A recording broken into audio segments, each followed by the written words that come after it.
Hello friends, स्वागत है आपका हमारे चैनल झारखंड स्टडी 99 पर। फ्रेंड्स, आज के इस वीडियो में कवर करेंगे जो हाल ही पे एग्ज़ाम हुआ है जेपीएससी का, तो इसके जो पेपर 2 आपके झारखंड जीके के पेपर हुए हैं, तो उससे संबंधित सारे सवाल को कवर करेंगे। क्योंकि फ्रेंड्स, इसके पिछली वीडियो पे मैंने पेपर 1 को कवर करा चुका हूं, आप हमारे वीडियो पे जाकर देख सकते हैं। तो आज का जो हमारा यह वीडियो होगा पेपर 2 का होगा, जो झारखंड स्पेशल है। तो चलिए शुरू करते हैं आज की इस क्लास को। इससे पहले फ्रेंड्स, अगर आप हमारे चैनल पर नए हैं तो चैनल को सब्सक्राइब जरूर कीजिएगा और वीडियो पसंद आने पर लाइक भी कीजिएगा। चलिए शुरू करते हैं आज के इस क्लास को। हमारा पहला सवाल पूछा गया था, संथाल परगना भू धारण अधिनियम 1949 के तहत दंड का प्रावधान किस धारा में वर्णित है? तो दंड का जो प्रावधान है धारा 67 पर वर्णित है। दंड का प्रावधान संथाल परगना भू धारण अधिनियम 1949 के तहत किस में है? तो धारा 67 पर है। नेक्स्ट सवाल है, संथाल परगना भू धारण अधिनियम 1949 के किस धारा में रैयती भूमि के विनिमय से संबंधित प्रावधानों का उल्लेख किया गया है? तो धारा 23 में। धारा 23 पर जो है रैयत भूमि के विनिमय से संबंधित प्रावधान का उल्लेख किया गया है। नेक्स्ट सवाल है, एफएसआई के रिपोर्ट के अनुसार झारखंड के किस जिले में वन क्षेत्र का प्रतिशत उसके कुल क्षेत्रफल के प्रतिशत से कम दर्ज है? तो इसका आंसर हो जाएगा फ्रेंड्स जामताड़ा। क्योंकि फ्रेंड्स जामताड़ा का जो क्षेत्रफल है तो 5.85 वर्ग किलोमीटर है, और जबकि इस पर जो वन है तो 5.38% वन है यहाँ पर। तो इसलिए यहाँ पर क्या हो गया कि क्षेत्रफल से कम जो है वन है। यहाँ पर पूछा गया है कि एफएसआई रिपोर्ट के अनुसार झारखंड के किस जिले में वन क्षेत्र का जो प्रतिशत है उससे कुल क्षेत्रफल के प्रतिशत से कम दर्ज है? तो जामताड़ा आंसर हो जाएगा। तो आप यहाँ पर प्रतिशत दे सकते हैं, 5.85 इसका एरिया है, और वन का जो प्रतिशत है 5.38% है। चौथा सवाल है, कुल जनसंख्या के दृष्टिकोण से कौन सा जिला झारखंड का सबसे बड़ा जिला है 2011 के जनगणना के अनुसार? तो इसका आंसर हो जाएगा रांची। रांची जो है सबसे बड़ा जिला है जनसंख्या के दृष्टिकोण से। नेक्स्ट सवाल है, वर्तमान में कौन सा जिला झारखंड में सबसे अधिक क्षेत्रफल पर फैला हुआ है? तो पश्चिमी सिंहभूम, वेस्ट सिंहभूम जो है यह सर्वाधिक क्षेत्रफल वाला जिला है। नेक्स्ट सवाल है, लाह या लाख के किस किस्म के उत्पादन का योगदान झारखंड में सबसे ज़्यादा होता है? फ्रेंड्स, लाह को ही लाख भी कहते हैं। तो झारखंड के जो है सबसे ज़्यादा किस किस्म का होता है? तो यहाँ पर हो जाएगा आपका बैसाखी लाह। फ्रेंड्स, अगर बुक की बात करें तो बुक पर आपके दिए हुए रहेंगे कि जो ये कतकी जो लाह है यह 3% होता है उपजाऊ, जबकि बैसाखी लाह का जो होता है 6% होता है, और जेठवी लाह का जो होता है वो 44% झारखंड में उत्पादन होता है, और जबकि अगहनी लाह का जो है फ्रेंड्स यहाँ पर 47 यानी 47% होता है। प्रतिशत के आधार पर देखें तो, लेकिन ये डाटा को जो है जेपीएससी नहीं माने हैं।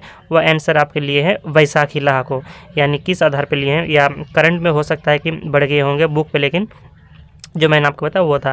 तो इसका आंसर हो जाएगा आपका ऑप्शन नंबर बी, बैसाखी लाह। किस किस्म के उत्पादन का योगदान झारखंड में सबसे ज़्यादा है? तो बैसाखी लाह का है। नेक्स्ट सवाल है, हैंडलूम या हथकरघा की सहकारी समितियां सबसे ज़्यादा झारखंड के किस संभाग में स्थित है? तो इसका आंसर हो जाएगा आपका ऑप्शन नंबर ए, संथाल परगना। सर्वाधिक जो है हैंडलूम या हथकरघा समिति किस संभाग में स्थित है? तो संथाल परगना पर स्थित है। किस किस्म का रेशम उत्पादन झारखंड में सबसे ज़्यादा होता है? तो तसर के किस्म का जो रेशम है झारखंड पे सर्वाधिक होता है। तो यहाँ पर आपका option number C right answer हो जाएगा। तसर उत्पादन में भी झारखंड राज्य प्रथम स्थान पर है। तो किस किस्म का बोल देगा? तो आपके तसर किस्म का। नेक्स्ट सवाल है, जमशेदपुर में टाटा अभियंत्रण एवं लोकोमोटिव कंपनी, जिसे टेल्को कहते हैं, तो टेल्को की जो स्थापना हुई है कब हुई है? तो टेल्को की स्थापना 1945 ईस्वी में हुई है। फ्रेंड्स, अगर बात करें टेल्को की, तो टेल्को का जो है पहले नाम था आपका टाटा। टेल्को को जो है 2003 पे क्या किया गया है? तो इनका नामकरण जो है 2003 ईस्वी में टाटा मोटर्स कर दिया गया। आपको ये पॉइंट भी याद रखना है। टेल्को की जो स्थापना 1945 में हुई है, लेकिन 2003 ईस्वी पे इसे जो है टाटा मोटर्स नाम में परिवर्तन कर दिया गया है 2003 ईस्वी में। बात करें फ्रेंड्स अगर 1907 की, तो 1907 में जो है आपका टिस्को की स्थापना हुआ है। टिस्को की स्थापना कब हुई है? तो 1907 में हुई है, जो कि भारत का सबसे बड़ा वाहन निर्माता कंपनी है। तो आपको ये भी याद रखना है, टिस्को की स्थापना होगी आपका 1907 में। और 1951 की बात करें फ्रेंड्स, तो 1951 पर जो है सिंदरी धनबाद में उर्वरक कारखाना की स्थापना करा गया है। और 1960 ईस्वी में एशियन फैक्ट्रीज लिमिटेड की स्थापना करी गई है। 1960 में एशियन फैक्ट्रीज लिमिटेड की स्थापना करी गई 1960 में, और 1951 पर आपका सिंदरी की स्थापना, और 1945 में आपका हो गया टेल्को की स्थापना, और 1907 में जो है टिस्को की स्थापना करी गई है। नेक्स्ट सवाल है, बूढ़ाघाघ जलप्रपात किस नदी पर अवस्थित है? तो बुरहा नदी पर अवस्थित है। बूढ़ाघाघ जलप्रपात जो है यह बुरहा नदी पर अवस्थित है। अगला सवाल है, निम्न में से झारखंड का सबसे ऊंचा बिंदु स्थान कौन सा है? सबसे ऊंचा जो बिंदु स्थान है वह कौन सा है? तो नेतरहाट हो जाएगा। ऑप्शन बी राइट आंसर हो जाएगा। सबसे ऊंचा बिंदु स्थान नेतरहाट है। डाल्टनगंज के नज़दीक किस किस्म का लौह अयस्क पाया जाता है? तो फ्रेंड अगर बात करें डाल्टनगंज की तो यहाँ पर जो है मैग्नेटाइट किस्म का लौह अयस्क पाया जाता है। डाल्टनगंज के नज़दीक जो है मैग्नेटाइट प्रकार का लौह अयस्क पाया जाता है। झारखंड पुनर्वास और पुनर्स्थापन नीति 2008 के उद्देश्यों में शामिल है। तो इस पर जो है क्या क्या शामिल है? तो इसका आंसर हो जाएगा फ्रेंड्स कि इस पर जो है शामिल है, केवल परियोजना के उद्देश्य से भूमि के न्यूनतम क्षेत्र का अधिग्रहण किया जाना चाहिए, यह शामिल है। झारखंड पुनर्वास और पुनर्स्थापन नीति 2008 के तहत जहां तक संभव हो बंजर भूमि, कम उर्वरा शक्ति वाली या गैर सिंचित भूमि पर परियोजना स्थापित की जानी चाहिए। इसके बाद सी पर दिया हुआ है कि जहां तक संभव हो SC/ST समूहों की भूमि, बहुफसली भूमि और सिंचित भूमि का इस्तेमाल यथासंभव नहीं होना चाहिए। उपरोक्त सभी जो है आपके शामिल है। तो किस में शामिल है? तो झारखंड पुनर्वास और पुनर्स्थापन नीति 2008 के उद्देश्य में ABC तीनों शामिल है। नेक्स्ट सवाल है, झारखंड पुनर्वास और पुनर्स्थापन नीति 2008 के अनुसार उन सभी परियोजनाओं से संबंधित पुनर्वास और पुनर्स्थापन योजनाओं के कार्यान्वयन की प्रगति की समीक्षा और निगरानी के लिए एक राज्य स्तरीय समिति निगरानी होगी, जिनके लिए यह नीति लागू होती है। इस समिति की अध्यक्षता कौन करेगा? तो इस समिति की जो अध्यक्षता करेगा तो इसका हो जाएगा विकास आयुक्त, यानी ऑप्शन नंबर सी पर जो आपके दिए हैं विकास आयुक्त आंसर हो जाएगा, ऑप्शन नंबर सी। नेक्स्ट सवाल है, झारखंड पुनर्वास और पुनर्स्थापन नीति 2008 के अनुसार परिवार में शामिल है, कौन कौन शामिल है? एक व्यक्ति और कौन हो जाएंगे? तो एक व्यक्ति और शामिल हो जाएंगे आपके उसका जीवन साथी, उसके अविवाहित बेटे और अविवाहित बेटियां, और उसके अविवाहित भाई और अविवाहित बहनें, उपरोक्त सभी, यानी उनके जो एक व्यक्ति और उसके ये ABC तीनों जो है परिवार के सभी शामिल हो जाएंगे। नेक्स्ट सवाल है हमारा, झारखंड उद्योग पुनर्वास योजना 2003, अब यहाँ पर 2003 से संबंधित सवाल है कि झारखंड उद्योग पुनर्वास योजना 2003 पुनर्वास या पुनरुद्धार के प्रस्ताव वाले सभी मामलों पर लागू होती है, जो कि तो यहाँ पर बंद इकाइयाँ और बीमार इकाइयाँ हो उस पर लागू होती है, कमज़ोर इकाइयाँ पर लागू होती है, या सी पर दिया हुआ है A B दोनों पर लागू होती है। तो फ्रेंड्स इसका आंसर हो जाएगा A और B दोनों पर लागू होती है। झारखंड उद्योग पुनर्वास योजना 2003 जो है यह बंद इकाइयाँ और बीमार इकाइयाँ और कमज़ोर इकाइयाँ ये सभी मामलों पर लागू होती है। नेक्स्ट सवाल है, Jharkhand vision and action plan 2021 ने 2020 तक 25,000 बुनकरों के लिए रोजगार सृजित करने हेतु एक मेगा हैंडलूम क्लस्टर स्थापित करने का प्रस्ताव झारखंड के किस जिले पर क्या है? तो यह जो है गोड्डा पर क्या है, option number C right answer हो जाएगा, गोड्डा जिले पर। नेक्स्ट सवाल है, 2011-12 के स्थिर मूल्य पर झारखंड के बजट 2022-23 के अनुसार अनुमानित सकल राज्य घरेलू उत्पादन GSDP कितना है? तो option number A right answer हो जाएगा, 4,01,997 करोड़ रुपये है। 4,01,997 करोड़ रुपये है GSDP। नेक्स्ट सवाल है, गोमिया बोकारो में स्थित भारतीय विस्फोटक लिमिटेड की स्थापना किस वर्ष हुई है? तो 1954 पे हुई है। गोमिया जो बोकारो पर स्थित है, भारतीय विस्फोटक लिमिटेड की स्थापना कब हुई है? 1954 में हुई है। नेक्स्ट सवाल है, झारखंड राज्य के किस शहर में बर्नपुर सीमेंट लिमिटेड अवस्थित है? तो बर्नपुर सीमेंट लिमिटेड जो है यह पतरातू पर अवस्थित है, option number C right answer हो जाएगा, पतरातू। झारखंड राज्य का सबसे बड़ा कोयला क्षेत्र कहाँ अवस्थित है? तो झरिया पर अवस्थित है, option number D right answer हो जाएगा, झरिया पर। सबसे बड़ा कोयला क्षेत्र बोला है झरिया पर, लेकिन फ्रेंड्स सबसे जो अगर कोयला निकालने के मामले में बात करें तो वह कर्णपुरा हो जाएंगे। सबसे बड़ा कोयला क्षेत्र खनन की दृष्टि से कर्णपुरा हो जाएंगे, और सबसे बड़ा कोयला क्षेत्र झरिया है। नेक्स्ट सवाल है, झारखंड राज्य के किस स्थान पर भारत का प्रथम एल्यूमिना रिफाइनरी स्थापित करा गया है? तो मूरी पर, option number C right answer हो जाएगा, मूरी पर जो है झारखंड राज्य के भारत का प्रथम एल्यूमिना रिफाइनरी अवस्थित है, मूरी पर। नेक्स्ट सवाल है, कुंदरकोचा स्वर्ण खदान झारखंड राज्य के किस जिले पर अवस्थित है?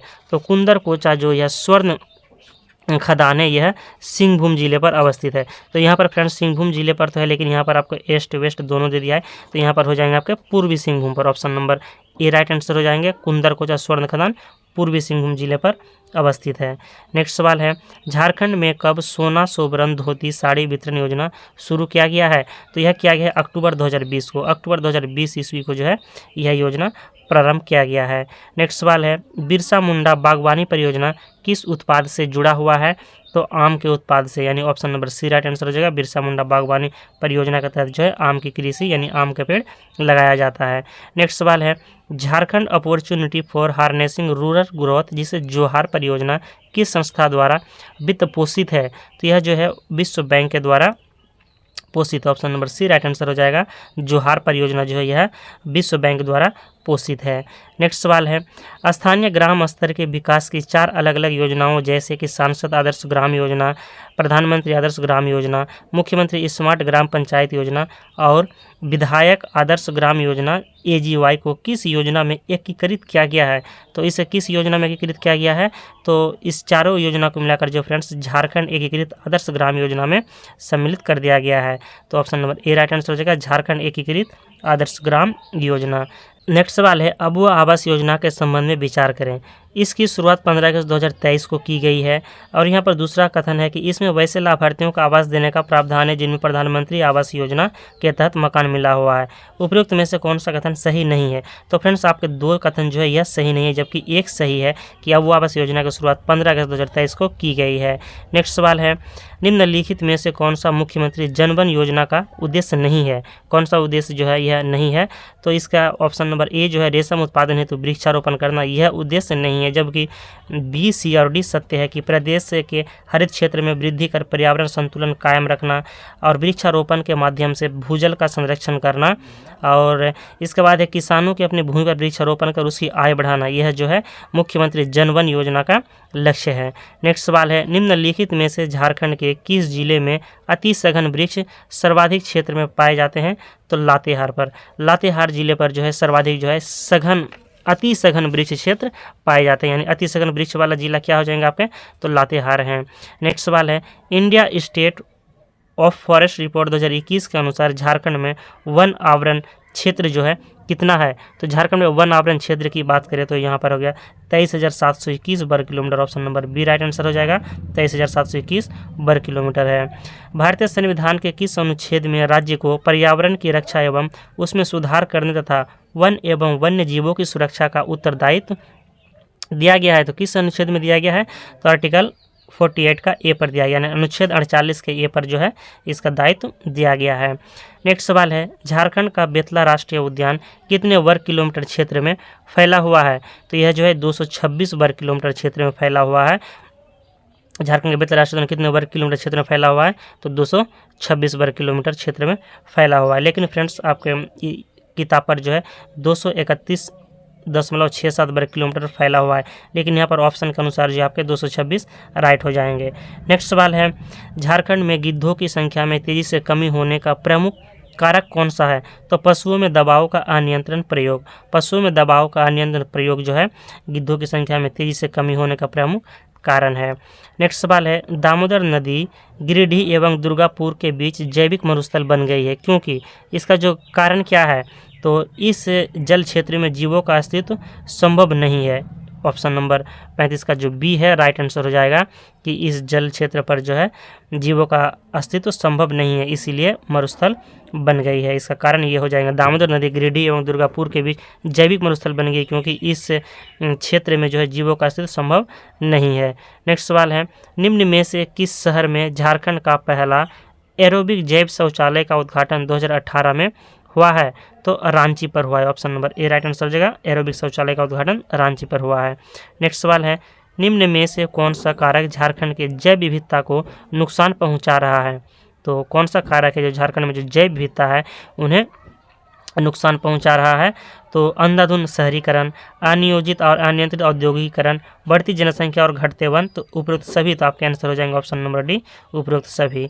नेक्स्ट सवाल है, वन कानून के तहत संरक्षित वन से क्या तात्पर्य है? तो संरक्षित वन से तात्पर्य है उन सभी गतिविधियों पर रोक जिनकी अनुमति नहीं है। संरक्षित वन पर जो है सभी गतिविधियों पर रोक लगा दी जाती है जिन पर अनुमति नहीं है। नेक्स्ट सवाल है, निम्न में से कौन सा जल प्रदूषण का प्रमुख प्रभाव है? जल प्रदूषण का जो है कौन सा प्रमुख प्रभाव है? वर्षा की कमी, जल में नमक की अधिकता, जलीय जीवन के लिए ऑक्सीजन की कमी, या डी पर दिया हुआ है कि जलीय चक्र का बाधित हो जाना। तो इसका आंसर हो जाएगा ऑप्शन नंबर सी, जलीय जीवन के लिए ऑक्सीजन की कमी जल प्रदूषण का प्रमुख प्रभाव है। नेक्स्ट सवाल है, मुख्यमंत्री जनवन योजना के तहत कोई लाभुक जो अपने निजी भूमि पर वृक्षारोपण करता है उसे सरकार द्वारा कितनी प्रोत्साहन राशि दी जाती है? उन कितनी प्रोत्साहन राशि दी जाएगी? तो इस योजना हेतु जो है स्वीकृत दर पर कुल लागत राशि का 50% जो है राशि दिया जाता है। नेक्स्ट सवाल है, निम्न में से कौन सी संस्था झारखंड में बाढ़ आपदा संबंध में तकनीकी एवं उपयोगी सूचना देने का कार्य करती है? तो Jharkhand space application centre, option number D right answer हो जाएगा, Jharkhand space application centre. Next सवाल है, निम्नलिखित में से कौन सा आपदा प्रतिक्रिया का उद्देश्य नहीं है? तो आपदा प्रतिक्रिया का उद्देश्य जो है सुभेद्यता आकलन, ऑप्शन नंबर ए नहीं है, सुभेद्यता आकलन। नेक्स्ट सवाल है हमारा, भूकंप संवेदनशीलता की दृष्टि से झारखंड के संपूर्ण क्षेत्रों में रखा जा सकता है। किस क्षेत्र में रखा जा सकता है? तो जोन 2 एवं जोन 3 क्षेत्र में रखा जा सकता है, option number D right answer हो जाएगा। नेक्स्ट सवाल है, निम्न में से कौन सा उष्णकटिबंधीय चक्रवात मई 2021 में पूर्वी तटीय राज्यों के साथ झारखंड को भी प्रभावित किया है? तो ये जो इयास फ्रेंड्स, इयास जो चक्रवात आया था यह पूर्वी तटियों के साथ साथ जो है 2021 में झारखंड को भी प्रभावित किया है, तो इयास। नेक्स्ट सवाल है, निम्न में से कौन सा झारखंड का सर्वाधिक सूखाग्रस्त जिला है? तो पलामू, पलामू जो है झारखंड का सर्वाधिक सूखाग्रस्त जिला है। नेक्स्ट सवाल है हमारा, झारखंड में धुबिया किसको कहा जाता है? तो झारखंड पर धुबिया जो है यह एक नृत्य का प्रकार है, option number A right answer हो जाएगा। धुबिया क्या है? तो एक नृत्य का प्रकार है। झारखंड का कौन सा जिला बिरसा आंदोलन का प्रमुख केंद्र था? तो option number A right answer हो जाएगा, खूंटी। खूंटी जो है खूंटी झारखंड का जो जिला है यह पर जो है बिरसा आंदोलन का प्रमुख केंद्र था। अगले सवाल की ओर चलते हैं। अगला सवाल है, झारखंड की किस नदी पर तिलैया जल विद्युत परियोजना का निर्माण किया गया है? तो बराकर नदी, बराकर नदी पर जो है तिलैया जल विद्युत परियोजना का निर्माण किया गया है। झारखंड में बहने वाली नदियों और उनके उद्गम स्थल के संबंध में कौन सा युग्म जो है सही नहीं है? तो शंख नदी, त्रिकुट ये जो है सही नहीं है, क्योंकि फ्रेंड्स शंख नदी का जो उद्गम है आपका, यानी शंख नदी का उद्गम स्थल है तो वह गुमला है, इसीलिए यहाँ पर आपके डी गलत हो जाएंगे। तो आप यहाँ पर गुमला पढ़ लीजिए तो कथन सही हो जाएगा। शंख नदी का उद्गम स्थल गुमला है, दक्षिणी कोयल का छोड़ा नागपुर, बराकर का उत्तरी छोड़ा नागपुर, और स्वर्ण रेखा नदी का हो गया आपका टिकरा टोली। नेक्स्ट सवाल है, जतरा ताना भगत ने किस वर्ष शुद्धि आंदोलन की शुरुआत की थी? तो शुद्धि आंदोलन की शुरुआत जो की है 1914 ईस्वी, यानी टाना भगत आंदोलन जो हुआ है 1914 पर हुआ है। नेक्स्ट सवाल है, डॉक्टर जानुम सिंह सोई को किस क्षेत्र में पद्मश्री 2023 से सम्मानित किया गया है? तो शिक्षा और साहित्य, शिक्षा और साहित्य के क्षेत्र में 2023 ईस्वी में डॉक्टर जानुम सिंह सोई को जो है पद्मश्री अवार्ड से सम्मानित करा गया है। नेक्स्ट सवाल है, झारखंड राज्य में संचालित झारखंड मुख्यमंत्री सारथी योजना का संबंध किससे है? तो छात्रों के निःशुल्क कोचिंग से, option number C right answer हो जाएगा। झारखंड मुख्यमंत्री सारथी योजना का संबंध छात्रों के जो है निःशुल्क कोचिंग से संबंधित है। नेक्स्ट सवाल है, नागवंशी शासन व्यवस्था के बारे में निम्न में से कौन सा कथन सही नहीं है? तो परहा के पारंपरिक प्रमुख मानकी का पदनाम बदलकर ठाकुर कर दिया गया, यह कथन जो है नागवंशी शासन व्यवस्था के बारे में सही नहीं है। नेक्स्ट सवाल है, करटाहा का संबंध निम्न में से किससे है? तो करटाहा का जो है क्या है? तो यह जो है फ्रेंड्स ढोकलो सोहर से संबंधित है। करटाहा किससे संबंधित है? तो ढोकलो सोहर से संबंधित है। नेक्स्ट सवाल है, मुंडा शासन व्यवस्था में महतो निम्नलिखित में से किस भूमिका में मुख्यतः रहते हैं? यानी महतो का क्या कार्य है? तो ग्रामीणों तक महत्वपूर्ण सूचनाएं पहुंचाना महतो का कार्य है। नेक्स्ट सवाल है, मांझी परगना शासन व्यवस्था में उप प्रधान कौन होता है? तो मांझी परगना शासन व्यवस्था में जो है प्रधान की बात करें, उप प्रधान की, तो वह प्राणिक होता है, option number A right answer हो जाएगा। मांझी परगना शासन व्यवस्था में उप प्रधान कौन होता है? तो प्राणिक होता है। नेक्स्ट सवाल है, उराव शासन व्यवस्था में गांव का प्रधान कौन होता है? उराव पे गांव का जो प्रधान होते हैं उसे महतो कहते हैं, option number B right answer है। मुंडा मान की शासन व्यवस्था से संबंधित निम्न में से कौन सा कथन सही नहीं है? तो यहाँ पर जो मान के पद आनुवांशिक होता है यानी वंशानुगत होता है, यह सही है। यदि मान के बर्खास्त हो जाए तो उसके उत्तराधिकारियों को उनका हक नहीं मिलता, ये भी कथन सही है।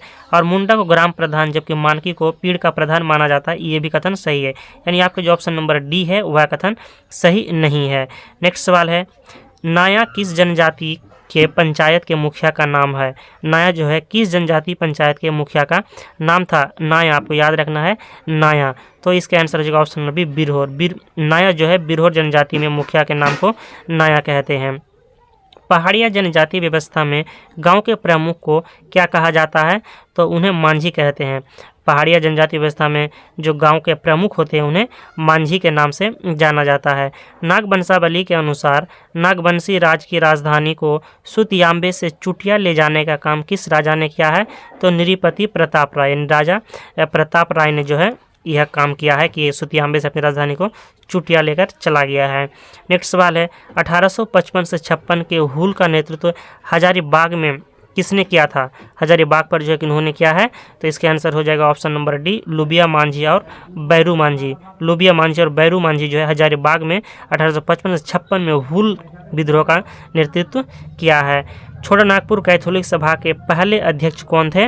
तो Boniface Lakra, option number B right answer हो जाएगा। छोटा नागपुर कैथोलिक सभा के पहले अध्यक्ष बोनीफेस लकड़ा थे। रामजीत हांसदा, बुद्ध राय किस्कू और चांदराय टूडू निम्न में से किस आंदोलन से जुड़े हुए थे? तो व्यक्तिगत सत्याग्रह, option number C right answer हो जाएगा।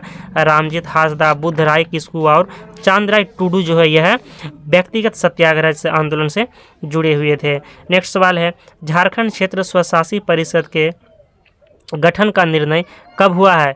तो सितंबर 1994 में हुआ है, option number C right answer हो जाएगा, सितंबर 1994 में।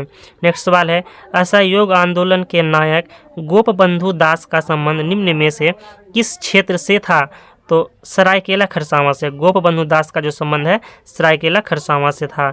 छोटा नागपुर विकास प्राधिकरण और संथाल परगना विकास प्राधिकरण की स्थापना किस वर्ष हुई है? तो 1987 ईस्वी पर हुई है। नेक्स्ट सवाल है उराव जनजाति में बच्चों के विवाह के समय माँ के गोत्र में कितनी पीढ़ी तक विवाह वर्जनीय होता है? तो 7 पीढ़ी तक, option number B right answer हो जाएगा। 7 पीढ़ी तक जो है विवाह वर्जनीय होता है उराव जनजाति में। आपको स्पेशल याद रखना है किस जनजाति का? तो उराव जनजाति का। नेक्स्ट सवाल है मुंडा महिलाओं का प्रचलित परिधान क्या था? तो इनका जो परिया था, option number B right answer हो जाएगा। मुंडा महिलाओं का प्रचलित परिधान क्या था? तो परिया था। अगला सवाल है हमारा झारखंड के तीसरे राज्यपाल कौन थे? तो झारखंड के तीसरे राज्यपाल जो थे वह थे वेद मारवा थे, option number B right answer हो जाएगा। झारखंड के तीसरे राज्यपाल वेद मारवा थे। 2022-23 के बजट में झारखंड सरकार ने सबसे ज़्यादा पैसा अर्थात 13.54% किस क्षेत्र पर जो है खर्च किया है? तो यह जो है शिक्षा पर खर्च किया है, option number C right answer हो जाएगा। 13.54% जो है शिक्षा के क्षेत्र में झारखंड सरकार ने खर्च करा है। कट्टाहा ब्राह्मण का भोजन एवं गौदान किस संस्कार से जुड़ा हुआ है? तो मृत्यु संस्कार से जुड़ा हुआ है, option number C right answer हो जाएगा, मृत्यु संस्कार से। नेक्स्ट सवाल है खड़िया लोक कथाओं का साहित्यिक एवं सांस्कृतिक अध्ययन नामक पुस्तक की रचना किसने की है? तो इसकी जो रचना की है तो Rose Kerketta, option number A right answer हो जाएगा। और रोज केरकेट्टा जो है खड़िया लोक कथाओं का जो साहित्यिक एवं सांस्कृतिक अध्ययन नामक पुस्तक की रचना किया है। नेक्स्ट सवाल है निम्न नृत्यों में से कौन सा सरहुल के समय पर आयोजित किया जाता है? तो जदूर नृत्य। जदूर नृत्य जो है यह सरहुल के समय पर आयोजित किया जाता है।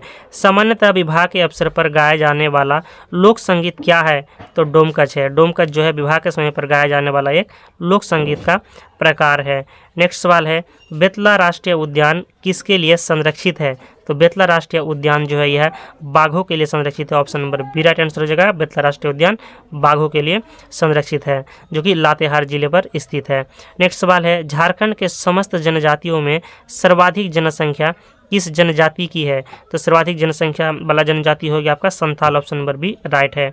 नेक्स्ट सवाल है नागपुरी के प्रथम ज्ञात कवि कौन थे? तो रघुनाथ निरिपति। नागपुरी के प्रथम ज्ञात कवि रघुनाथ निरिपति थे। नेक्स्ट सवाल है 1886 ईस्वी में भीमराव सोलंकी ने किस शीर्षक व्याकरण ग्रंथ बनारस से प्रकाशित कराया था? तो हो काजी, option number B right answer हो जाएगा।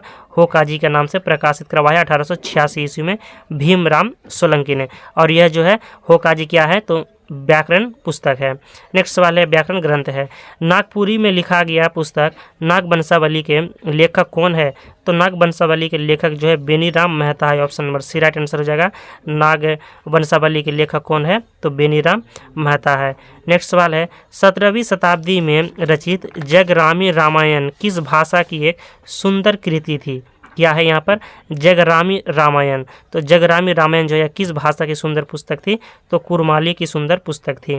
नेक्स्ट सवाल है पंडित रामचीज सिंह बल्लभ द्वारा खड़ी बोली में रचित कविता पुस्तक का नाम क्या था?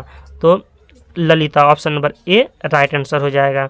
नेक्स्ट सवाल है प्रारंभ में सेंट कोलंबा कॉलेज हजारीबाग किस नाम से जाना जाता था? तो W university mission college. Option number A right answer हो जाएगा। जो सेंट कोलंबा कॉलेज था हजारीबाग में प्रारंभ में किस नाम से जाना जाता था? तो डब्ल्यू यूनिवर्सिटी मिशन कॉलेज के नाम से जाना जाता था। नेक्स्ट सवाल है झारखंड के नेतरहाट आवासीय विद्यालय नेतरहाट के संबंध में निम्न पर विचार करें। इसकी स्थापना 15 नवंबर 1954 को हुई थी। पहला बैच 60 विद्यार्थियों के साथ शुरू हुआ था और पहले प्राचार्य का नाम चार्ल्स नेपियर था।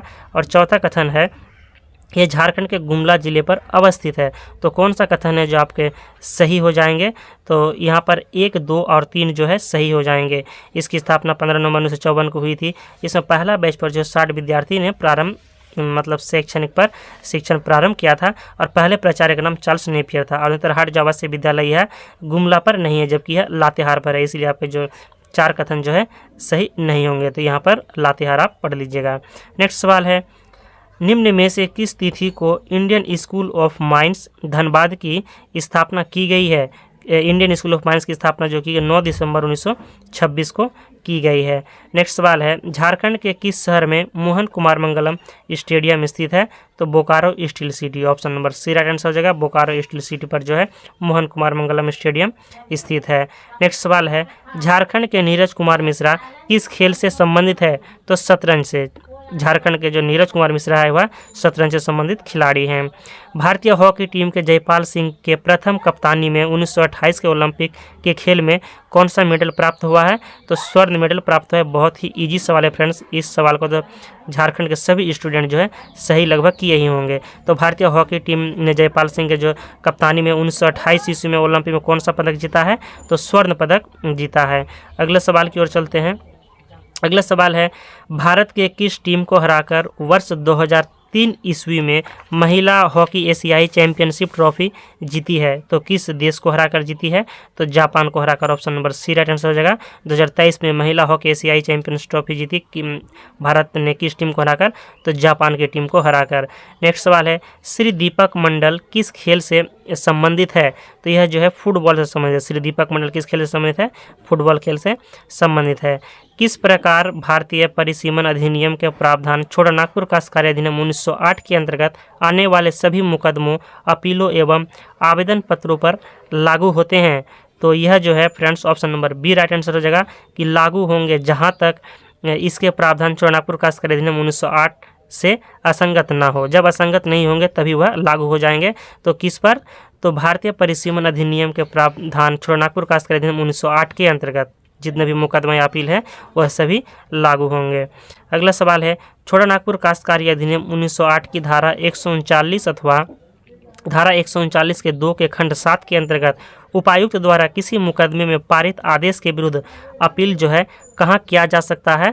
तो यह जो है उच्च न्यायालय पर किया जा सकता है। Option number B right answer हो जाएगा। उच्च न्यायालय पर अपील किया जा सकता है। छोटानागपुर काश्तकारी अधिनियम 1908 के अनुसार भूधृति से अभिप्रेत है भूधारक का हित और इसके अंतर्गत उपभूधृति आती है किंतु डैश काश्तकारी नहीं आती है। तो कौन नहीं आती है? तो इसका आंसर हो जाएगा ऑप्शन नंबर ए मुंडारी खूट कट्टीदार। Option number A right answer हो जाएगा। मुंडारी खूट कट्टीदार नहीं आते हैं। नेक्स्ट सवाल है क्या छोटानागपुर काश्तकारी अधिनियम 1908 के तहत सिविल प्रक्रिया संहिता 1908 की प्रक्रिया लागू होगी जब उपायुक्त के समक्ष मामलों का विचार हो रहा हो? तो इसका आंसर हो जाएगा पूर्णतया लागू होगा। जब जो है छोटानागपुर काश्तकारी अधिनियम 1908 के तहत सिविल प्रक्रिया संहिता 1908 की प्रक्रिया तब लागू होगी जब उपायुक्त के समक्ष जो है इसका मामलों का जो विचार पूर्णतया लागू होगा, तभी यह प्रक्रिया जो है मामलों पर सिविल प्रक्रिया संहिता पर अधिनियम पारित किया जाएगा। तो यह फ्रेंड्स क्वेश्चन थोड़ा लंबाई से फिर से देख लेते हैं एक बार कि क्या छोटा नागपुर काश्तकारी अधिनियम 1908 के तहत सिविल प्रक्रिया संहिता 1908 की प्रक्रिया लागू होगी जब उपायुक्त के समक्ष मामलों का विचार हो रहा है, तो क्या वह लागू होगी? तो यह जो है यहाँ पर इसका आंसर हो गया आपका ऑप्शन नंबर ए, पूर्णतः लागू होगा, यानी पूर्णतः लागू हो जाएगा जब वह उपायुक्त से मामलों का विचार हो रहा है तो पूर्णतः लागू हो जाएगा। नेक्स्ट सवाल है, धारा 17 छोटा नागपुर काश्तकारी अधिनियम 1908 के तहत बंदोबस्त रैयत वह व्यक्ति है जिसने कितने वर्षों तक इस अधिनियम के प्रारंभ के पूर्व या पश्चात किसी ग्राम में स्थित रैयत भूमि को लगातार धारित किया हो, यानी कितने वर्षों तक लगातार धारित किया हो? तो इसका आंसर हो जाएगा 12 वर्षों तक। 12 option number C right answer हो जाएगा। 12 वर्ष तक अगर अधिनियम के प्रारंभ के पूर्व या पश्चात ग्राम में स्थित भूमि को लगातार धारित किया हो तो बंदोबस्त रैयत वह व्यक्ति हो जाएंगे। नेक्स्ट सवाल है, भूमि अधिग्रहण पुनर्वास एवं पुनर्स्थापन अधिनियम 2013 के तहत सरकार भूमि अधिग्रहण पुनर्वास एवं पुनर्स्थापन प्राधिकरण स्थापित करता है। उस प्राधिकरण की संरचना किससे मिलकर बनती है? तो यहाँ पर हो जाएगा आपके यानी किससे, यानी कितने व्यक्ति से मिलकर बनती है? तो 5 व्यक्ति से मिलकर बनती है। आपको याद रखना है, भूमि अधिग्रहण पुनर्वास एवं पुनर्वास अधिनियम 2013 का तहत सरकार भूमि अधिग्रहण पुनर्वास एवं पुनर्स्थापन प्राधिकरण स्थापित करता है, लेकिन उस प्राधिकरण की संरचना कितने लोगों से मिलकर बनती है? तो 5 व्यक्तियों से मिलकर बनती है। नेक्स्ट सवाल है, भूमि अधिग्रहण पुनर्वास एवं पुनर्स्थापन अधिनियम 2013 के अनुसार निम्न में से किस धारा में अनुसूचित जाति तथा अनुसूचित जनजाति के लिए विशेष प्रावधान का उल्लेख है? तो इसका आंसर हो जाएगा धारा 41 पर। धारा 41 पर जो है अनुसूचित जनजाति के लिए विशेष प्रावधान का वर्णन है, तो आपका ऑप्शन नंबर डी जो है राइट आंसर हो जाएंगे।